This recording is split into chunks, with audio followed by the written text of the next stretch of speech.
part of Phoenix. It was just me, a wobbly secondhand table, a mattress on the floor, and a kitchen with cabinets that did not close properly. But it was mine. No one could yank the key out of my hand and tell me to get out.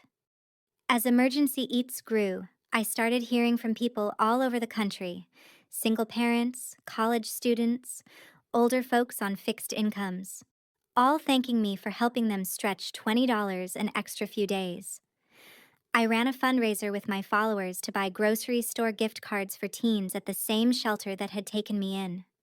For the first time in my life, I felt like what I knew had value. And yet, whenever I had a quiet night alone after filming, my thumb would drift to the search bar and type in my mom's name. Monica was still living her carefully curated life with Elliot Harper. Their photos looked like ads for a life insurance commercial. Matching outfits at charity galas, vacations to Sedona, smiling selfies at car shows where Elliot unveiled some new shiny project.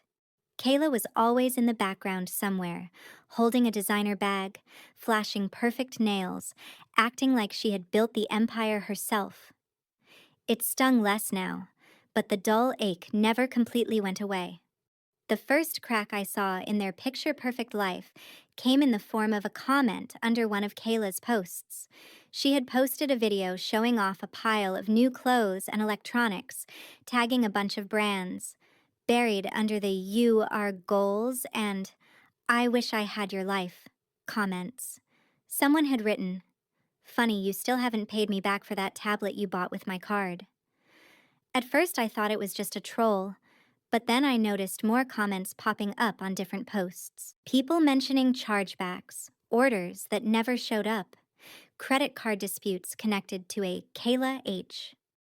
At the same time, local Phoenix community groups started sharing stories about a teenage girl who would buy things under other people's names, then deny it when the bank called. No one said her full name publicly, but the details matched too closely to be random. I did not reach out to any of them. I did not encourage anyone to attack her. I just started paying attention. I screenshotted comments before they got deleted, saved links to posts where people talked about being scammed, copied down dates and little details. Not because I wanted to play internet detective, but because for the first time I could see the pattern clearly. While I had been learning how to stretch every dollar, they had been learning how to squeeze every loophole. Every time I scrolled through Monica's profile, it struck me how desperately she tried to sell the story that she was a savior mom who had rescued a lost teen and built a perfect family. There was still no trace of me anywhere, no photos of the daughter she had literally shoved out her front door. I felt anger, sure, but there was something else too. A strange kind of distance. 3 years earlier, that erasure would have shattered me. Now, with my own tiny empire built on rice, beans, and honesty, it just made her look small. One afternoon, after filming a sponsored video about making crisis meals with pantry staples, I sat down at my crooked table, opened my laptop, and stared at the Emergency Eats homepage. My audience knew the tips and tricks, the recipes and hacks. What they did not know was why I had started in the first place. They saw the girl who joked about being broke, not the 18-year-old who had watched her mother choose a richer man over her own child and then lie about it. I thought about Rachel's words, about owning my story, and Jordan laughing at me for underestimating my impact. My mom had been telling her version of the story for 3 years, the one where I was a selfish kid who walked away. Thanks to that, she had landed herself in a life surrounded by expensive things and a stepdaughter who treated fraud like a hobby. The irony was that I did not have to invent anything to make her look bad. All I had to do was finally tell the truth, on the one platform I knew she could not control. The idea sat in my chest like a warm coal for days. I went back and forth, weighing the morality of it. I didn't want anyone harassing her, and I did not want to become the kind of person who used their platform to destroy lives just because they could. But this wasn't some petty grudge. This was about a pattern of lying, stealing, and rewriting reality at the expense of anyone who got in her way, including her own kid. One night, while editing a new recipe video, I opened a fresh project and titled it, "My Mom Kicked Me Out at 18 with No Money and No Job." I stared at the words for a long time before closing my eyes and hitting save. I wasn't ready to record it yet, but for the first time, I knew exactly how I wanted this story to end, and it did not involve me staying quiet while she pretended none of it had ever happened. I did not hit record on that story video for weeks. The file just sat there on my laptop, the title staring back at me every time I opened my editing software. My mom kicked me out at 18 with no money and no job. It looked dramatic even to me, and I had lived it.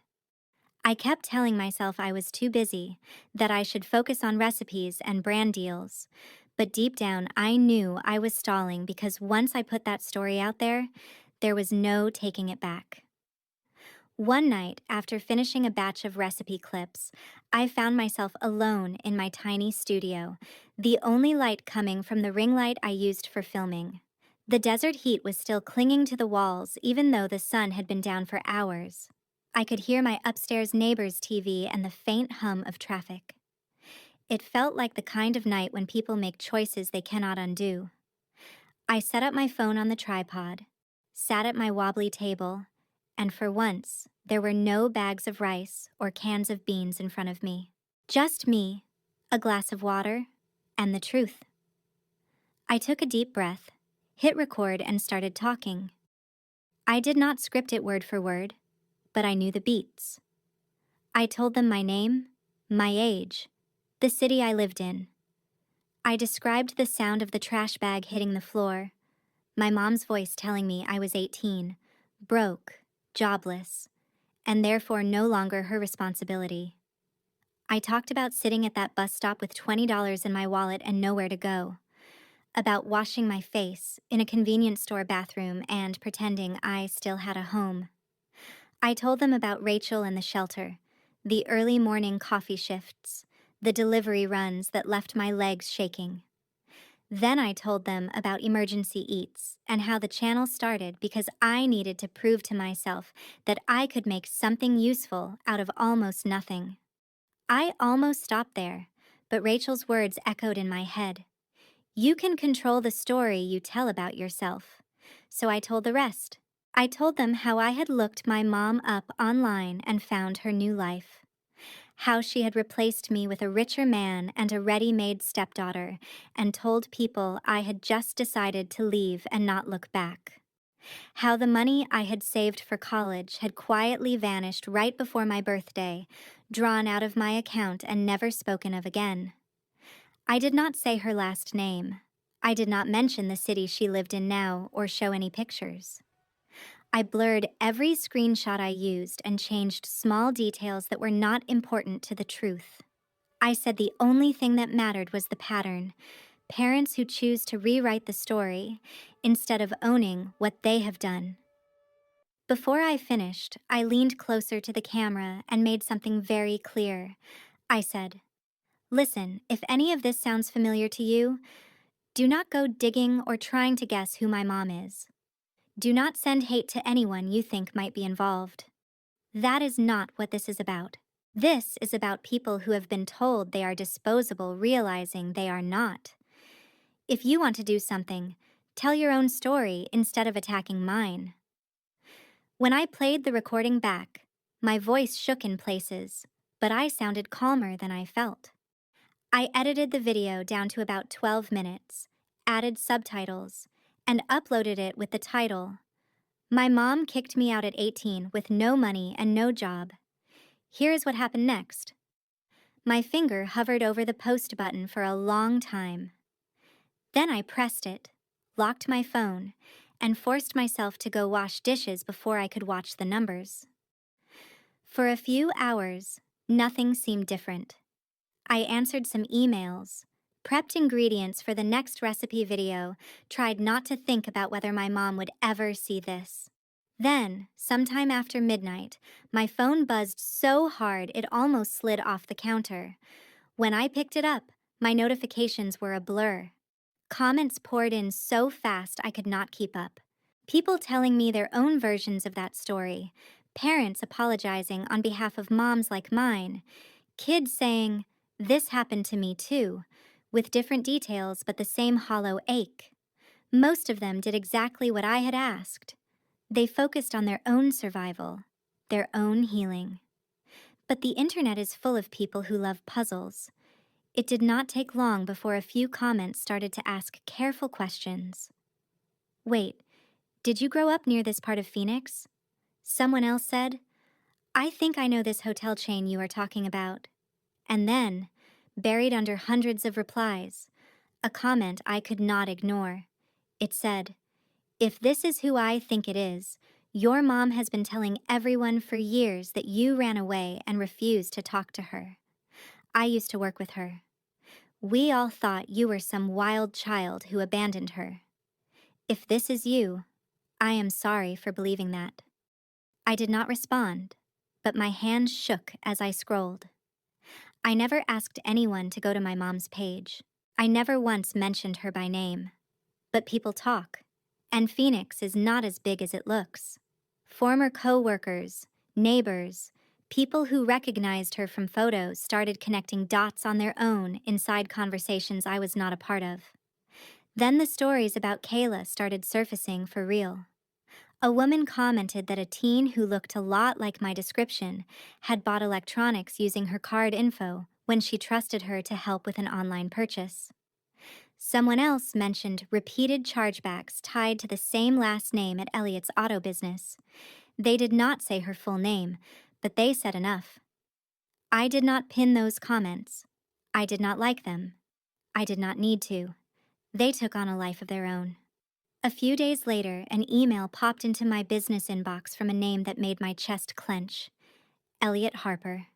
He introduced himself politely, said he had seen my video after someone sent it to him, and that parts of my story felt disturbingly familiar. Then he asked one question. "Was your mother's first name Monica?"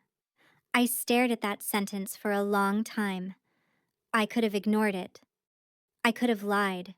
Instead, I typed, "Yes," and hit send, then closed my laptop before I could overthink it. I do not know exactly what happened in the Harper house after that. I was not there when Elliot confronted my mom, when he compared the timeline in my video to the one she had fed him. I was not there when he pulled bank statements, when he called the bank back about those strange credit card disputes tied to Kayla's shopping sprees. All I know is that about a week after I answered his email, my phone started buzzing in a different way. The first message came through while I was filming a new recipe. It was from a number I had deleted but still recognized by heart. "I am sorry." The next one, "Please answer. I need to explain." Then, "They are saying horrible things about me, about us. Please help me fix this." Over the next few hours, the texts kept coming. She told me Elliot had thrown her out of his house after finding out the truth, that Kayla was under investigation for credit card fraud, and that the police had asked questions about what Monica knew and when she knew it. She said she might lose her job at the hotel because her name was being whispered around in connection with the investigation. She said she was scared, alone, and that I was the only one who could save her reputation by telling people it was all a misunderstanding. At one point, she wrote, "I should not have kicked you out. I was stressed and stupid. Please, I am begging you, just talk to me." For a moment, all the old instincts flared up. The part of me that had trained itself since childhood to fix things, to smooth over her messes, to be the reasonable one. I pictured her sitting in some half-empty apartment, phone in hand, staring at the door the way I had at 18. I could have picked up. I could have rewritten the ending, made it softer for her. Instead, I thought about that bus stop, the nights in the youth shelter, the comments under my video from people who had never gotten closure. I thought about how she had told an entire world I had walked away, when she was the one who shut the door. I looked at her last message, "Please save me," and realized she still did not see me as a person, just as a tool, a public relations strategy, a shield. My phone kept buzzing in my hand. I opened our message thread one last time. Read it from the beginning. From the first I am sorry to the last. Please, I need you. Then I went to my settings, turned off notifications from her number, and set the phone face down on the table. The sound cut off mid-buzz. The silence that followed was not empty. It was heavy, solid, like finally closing a door from my side for once. For the first time in my life, my mom needed something from me, and I chose to say nothing. And somehow, that quiet felt louder than every scream I had swallowed the night she kicked me out. In the weeks after I turned my phone face down on that table, the noise around my story slowly shifted from chaos to something quieter, heavier, more permanent. The video kept climbing, but the comment section settled into a mix of recipes people were trying and stories they felt brave enough to share because I had shared mine. I never made a follow-up exposing anyone, never dropped names or receipts beyond what I had already said. I did not have to. Phoenix moved on the way cities do, but there are always ripples. I heard about some of them in fragments, mostly from people who had no idea I was the one at the center. A regular at the coffee shop mentioned that a manager at a hotel near the airport had been let go after her name started floating around in connection with a fraud investigation involving her boyfriend's kid. Someone from my community college, who still had family in that suburb, casually said, "Remember that fancy couple with the car shops I told you about? Yeah, he broke off his engagement and kicked them out after finding out they lied about some pretty serious stuff." I pretended to be surprised, stirred my coffee, and kept my face neutral while my heart pounded. I did not celebrate. There was no evil laugh, no montage of me dancing on their metaphorical graves. It felt more like standing in the middle of an earthquake that had finally stopped and realizing the building you live in is still standing. From what I pieced together, Kayla did not end up in some lifetime movie prison cell, but the fraud investigation was real. She wound up with probation, a record that would follow her when she tried to apply for certain jobs, and mandatory classes about financial responsibility and online safety. Monica did not go to jail either, but the fallout from lying and trying to cover things up was enough. Elliot broke up with her. The hotel did not want someone whose name came up in police reports welcoming guests at the front desk. Without his money or that job, she had to move into a much smaller apartment in a part of town that looked a lot more like the one we used to live in than the spotless suburb she had flaunted online. The friends who had believed her, "My daughter ran away" story, went very quiet. I saw all of this in glimpses, like looking into a house through cracks in the blinds. Sometimes people would send me links or screenshots, assuming I would be thrilled.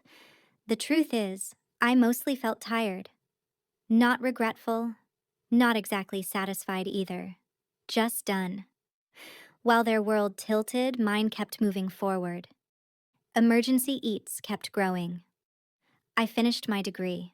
Instead of just teaching people how to stretch $10 at the store, I started adding videos about building emergency savings, about knowing your rights if you get kicked out or cut off, about where to find local shelters and food banks without feeling like you have failed. I partnered with the shelter Rachel worked at to create a small grant fund. A chunk of my sponsorship money goes into buying grocery gift cards and basic kitchen starter kits for teens aging out of foster care or leaving unsafe homes.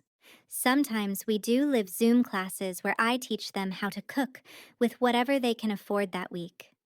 Those are the days I wish I could go back to 18-year-old me at that bus stop and tell her, "One day you will feed people who are exactly where you are sitting right now." Rachel still checks in on me like some unofficial aunt.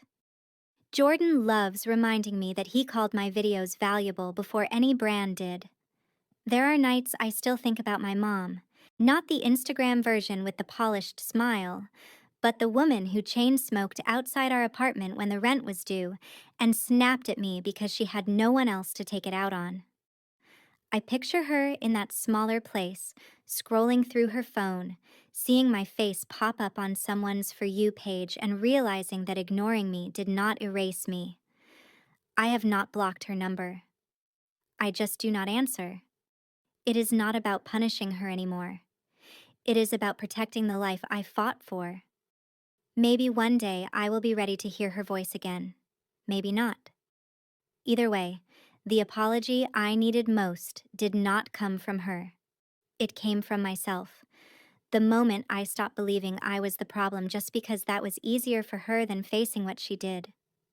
People love to say that family is everything, but I do not think that is always true. Family is not just the people who share your last name or your blood. Sometimes it is the social worker who pushes a stack of housing forms toward you and says, "You deserve a safe place to sleep." Sometimes it is the friend who drags you back to your own potential when you are too numb to see it. Sometimes it is strangers on the internet who tell you that your story helped them cook dinner or find the courage to leave a situation that is breaking them. My mom once told me that if I wanted to survive alone, I should go do it. She meant it as punishment. In the end, it became my superpower. I survived without her. And then I learned how to help other people survive too. That, more than any scandal or job loss she faced, is the part that feels like real revenge. Living a life so rooted in truth and resilience that her version of me can never exist again. So if any part of this sounds uncomfortably familiar, if you have ever been told you are ungrateful or dramatic for noticing the way someone is hurting you, I hope you hear this clearly. You are not crazy for wanting better. You are not selfish for setting boundaries, even with the people who raised you. And if you feel safe sharing, tell your story. Not to destroy anyone, but to remind someone else huddled at their own metaphorical bus stop that they are not as alone or as disposable as they have been told.